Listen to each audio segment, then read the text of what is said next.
It is Dominic Fox and James Grant, the voice of Vitali Jankowski tonight. Hello, how's everyone doing out there? Good. We are good out here tonight.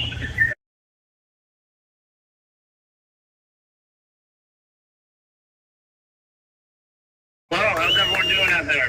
Good. We are good out here tonight. Well, guys, we wanted to, before we get stuck in on this, we want to thank everybody out there. It looks like mumbling, stumbling, crooked Joe Biden is explaining to the world right this very second why he can no longer continue his campaign and is allegedly endorsing Kamala Harris. But I promise you guys, what you're about to hear from us tonight is significantly better than whatever he's got to say. So for those of you who weren't listening last night, our friend Vitali Jankowski, he is deaf, but he's one of the guys that's been here with us for a long time. He's got an interesting story that deserves to be shared. We interviewed him a couple months ago, and we did that again today. So once again, this is Dominic Fox here with James Grant, the voice of Vitali Jankowski. So Vitali, awesome. I just want to say first that I'm probably the closest one to him, but I want to say that I don't endorse any of his views or deny them. But I just want to say these are his own thoughts, and I'm just the translator here. I'm just All right. So Vitali, give us a quick introduction. Talk to us about who you are. What do you have to say to Freedom Corner and the patriots listening and watching live around the world right now? Hello to all of you J6 patriots and advocates. I am Vitali Jankowski, and I hope that most of you can spell my full name correctly. I came from a high middle-class lifestyle with my two moms who adopted me from Russia on July 15, 1994. I have been a staunch and stalwart Trump supporter and advocate way before his presidential incumbent.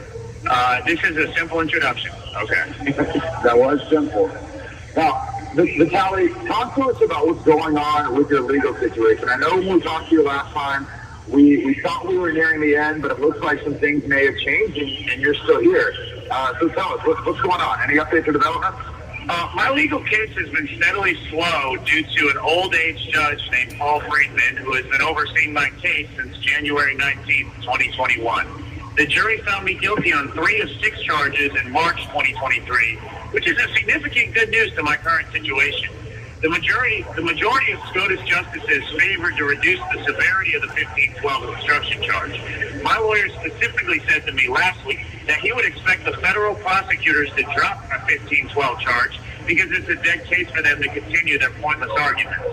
I'm kind of down to 2 charges, to 111B, 1752A, and I never did assault on a law enforcement officer that day. Let me emphasize about the magnitude of the J6 riot, and it was not even an insurrection at all. The J6 riot was basically a childish commotion and upheaval. That's it.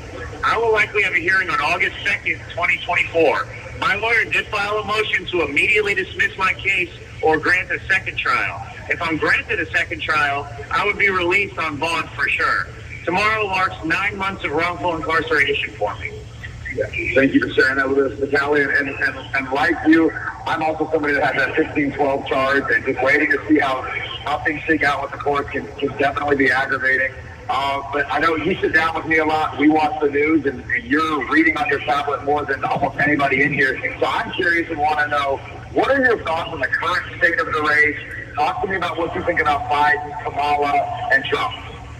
Well, Biden and Kamala's perpetually inflicted division between the two parties across the USA have been considered to be the rhetorically dangerous, unprecedented precedent to continue political divisiveness to produce an interminable amount of racial blameness of individual discriminations in ways and forms. In other words, we are racist in different kinds of societal forms, but we are not as racist as the vast majority of corrupt Democrats.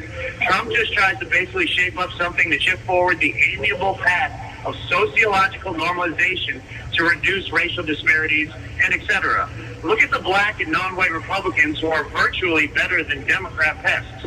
During the Trump incumbency from 2016 to 2020, I think we did better with sociological performances, with less police brutalities and wrongful terminations from workplaces in general.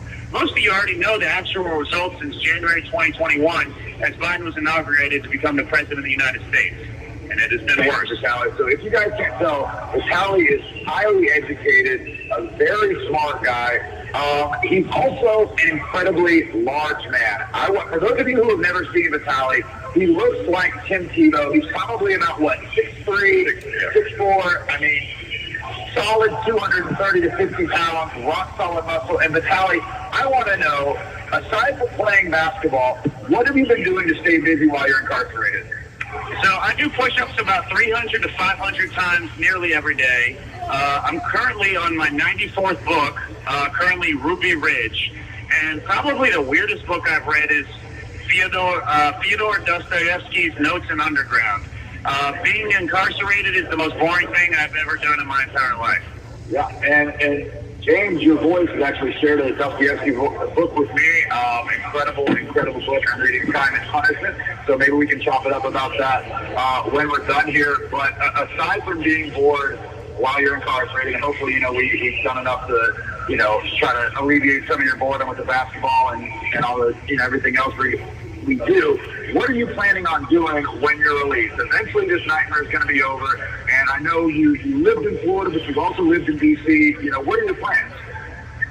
So honestly, I still have no idea, and I still have no idea what I would be doing after the end of my incarceration.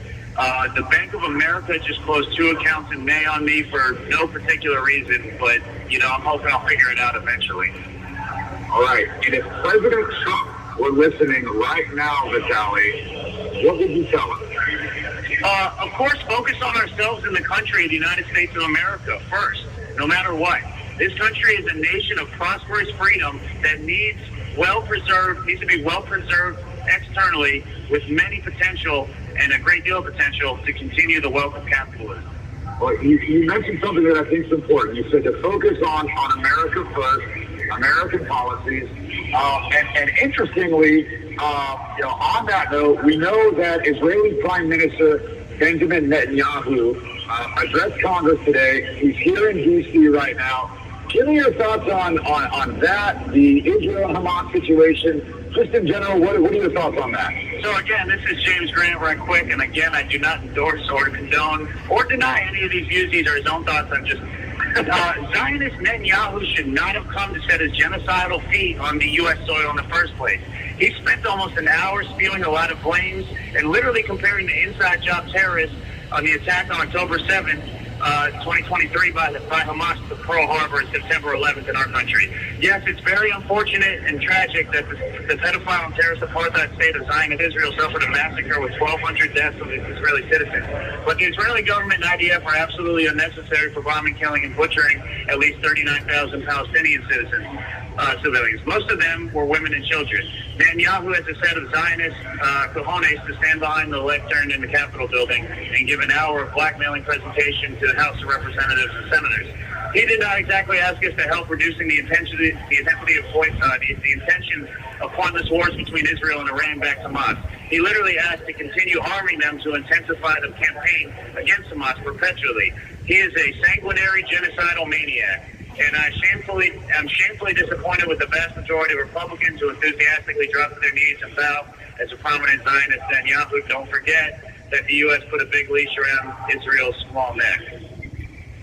Okay, so thank you for your wholly unique thoughts, Vitali. And again, those are not James Grant's views, those are Vitali's words. And that's one of the beautiful things about being here in the Patriot Fund. We've got a lot of diverse views, a lot of diverse individuals. Despite what, the narrative may be out there in the real world, we've got all different types of people in here, a lot of beautiful minds, beautiful opinions. And to anybody out there, I got to give James some credit. He actually speaks, I don't know, he knows American Sign Language. So if anybody has any actual, on-the-fly questions for Vitali, we'd be happy to get those answered for you. But otherwise, we're honored to share Vitali's thoughts and to be here with you guys again tonight. Yeah, I can say he's proud of his Jewish heritage, and he feels the way he does politically. But I can say he's not a self-hating Jew of any kind. He's proud of his heritage, and so these views are not, the ravings of someone that has any kind of hatred. So, but I don't have a question for Vitali. I would like to tell him that we appreciate him calling in and participating. Absolutely. Give us just 1 second. he gave a thumbs up. He gave us a thumbs up, and real quick, let's ask him, Vitali. Yeah, we're going to get his Gibson Go so he can share that out. Give me 1 second. So I guess Biden is done speaking in the meantime. He's about to give us his Gibson Go. Write it down. Yeah, he's checking that out away. Guys, he's getting out. We did see today that it looks like the polls have adjusted a little bit, and now President Trump is back on top. The most recent poll I saw was, 49 to 46? Was it? I thought it was at least 2. I don't. Yeah, I always kind of had my mind on this, so I didn't internalize it. But I was relieved to see that. They're ridiculous. That's what I was telling you. That's what I was telling you, Nikki. Yeah, you can't believe these polls, and it's like they just want this perception that it's too close to call at all times. Right. I mean, look, maybe not in the last 8 elections, according to them, but I mean, there are elections. When Nixon ran and he beat Walter Mondale, I think he won every state except for Massachusetts. And it's like we can't have. Is there no landslide elections anymore? I mean, not every election's close. Sometimes one candidate is far better than the other, and they win by a lot. And I think they're just trying to give this perception that it's close. But I don't know, Nikki. It's like. Where are they doing these polls? Did they poll the sorority?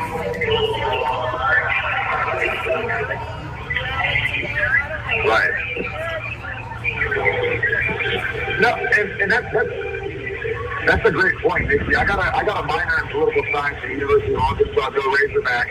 And interestingly enough, I only took really one scientific course on the art of politics, and that was called Scopes and Methods of Political Science. And when I learned how these polls are conducted, exactly like you said, show me the source, show me the sample size, because if I'm talking to 13 people at a Whataburger, that's not really reflective of anything. And if you ask the ladies in state, other than people that they know where good burgers come from. Shout out Whataburger, over In-N-Out, anytime, any place. In-N-Out, very patriotic, though. Very patriotic, right? In-N-Out donated, David Dempsey tells us that In-N-Out Burger donated the maximum allowable amount to Donald Trump. So if you guys are ever passing it In-N-Out. Guys, real quick, Vitali's Give Send Go is givesendgo.com/free. Vitali, that's VITALI. And while we're on that note, mine is givesendgo.com/free-DOM J6. It's Freedom J6. My DCDOC number is 387287. And of course, 15 days until sentencing. A little bit scary. I've shut my Give Send Go down in preparation for that. But if you guys would like to arm my account with any funds, my DC number is 386-739 DCDOC. You can go online and put money on our food accounts there. It would be greatly appreciated. But yeah, I'm thrilled that Trump is back up in the polls. I'm a little relieved. But like you said, Nick, I just don't trust. They can. How many polls did you guys have to do to get that result? And I want to ask real quick, Nikki, before we go, what's it like on the ground out there right now in D.C.? We're seeing the Palestinian anti-Israel protesters. Is it a big scene? Is there a lot going on, or is it pretty tame? What's going on? There's a whole lot going on. They put the big boy fences up around the Capitol. They closed down in-person hearings in the courthouse today. They were marching all over the place. Probably, I think at least 25,000, 30,000 people. And yesterday they were at the You have 1 minute remaining.